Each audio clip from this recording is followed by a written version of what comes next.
കോഴിക്കോട് ഓമശ്ശേരിക്ക് സമീപം school van മറിഞ്ഞുണ്ടായ അപകടത്തിൽ 9 വിദ്യാർത്ഥികൾക്ക് പരിക്കേറ്റു. പരിക്കേറ്റ വിദ്യാർത്ഥികളെ ഓമശ്ശേരിയിലെ ആശുപത്രിയിൽ പ്രവേശിപ്പിച്ചിട്ടുണ്ട്. രാഹുൽ KV കൂടുതൽ വിവരങ്ങൾ നൽകും. രാഹുൽ, എപ്പോഴാണ് ഈ അപകടം ഉണ്ടാകുന്നത്? എന്താണ് സംഭവിച്ചത്? കുട്ടികളുടെയൊക്കെ പരിക്ക് എങ്ങനെയുണ്ട്?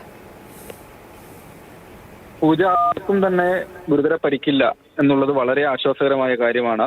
ഇത് മാനിപുരം AUP സ്കൂളിന്റെ വാഹനമാണ്. കുട്ടികളെ തിരികെ വീടുകളിലേക്ക് വിടുന്നതിന് വേണ്ടി പോകുന്ന സമയത്താണ് അപകടം സംഭവിച്ചത്. ഓമശ്ശേരിക്ക് സമീപത്ത് വെച്ചാണ്. 9 കുട്ടികളും ഡ്രൈവറുമാണ് ഉണ്ടായിരുന്നത്. അങ്ങനെ 10 പേർക്കാണ് പരിക്ക്. കുട്ടികൾക്ക് വളരെ നിസ്സാര പരിക്ക് മാത്രമേ ഉള്ളൂ. ഡ്രൈവർക്ക് അപേക്ഷിച്ച് നോക്കുമ്പോൾ കുറച്ച് അധികം പരിക്കുണ്ട് എന്നുള്ളതാണ്. അവരെ എല്ലാവരും തന്നെ ഇപ്പോൾ ഓമശ്ശേരിയിലെ ശാന്തി ആശുപത്രിയിലാണ് ഉള്ളത്. അല്പസമയം മുമ്പ് നടന്ന അപകടമാണ്. വാൻ ഏതായാലും അപകടത്തിൽപ്പെടുകയാണ് ഉണ്ടായിരുന്നത്. മറ്റു പ്രശ്നങ്ങളൊന്നും തന്നെ ഇല്ല. ആളുകളൊക്കെ വളരെ പെട്ടെന്ന് ഓടിക്കൂടിയാണ് രക്ഷാപ്രവർത്തനം നടത്തിയിരുന്നത് എന്നത് വളരെ ആശ്വാസകരമായ കാര്യമാണ്. കുട്ടികളുമായി AUP സ്കൂളിലെ കുട്ടികളുമായി അവരെ തിരികെ വീടുകളിലേക്ക് വിടുന്നതിന് വേണ്ടി പോകുന്ന സമയത്താണ്, മാനിപുരത്ത് നിന്ന് പുറപ്പെട്ട് ഓമശ്ശേരി പുത്തൂരിന് സമീപത്തെത്തിയ സമയത്താണ് ഈ അപകടം സംഭവിക്കുന്നത്.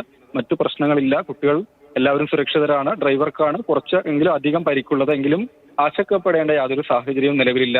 ഓമശ്ശേരി ആശുപത്രിയിൽ പ്രവേശിപ്പിച്ചിരിക്കുകയാണ് എല്ലാവരെയും.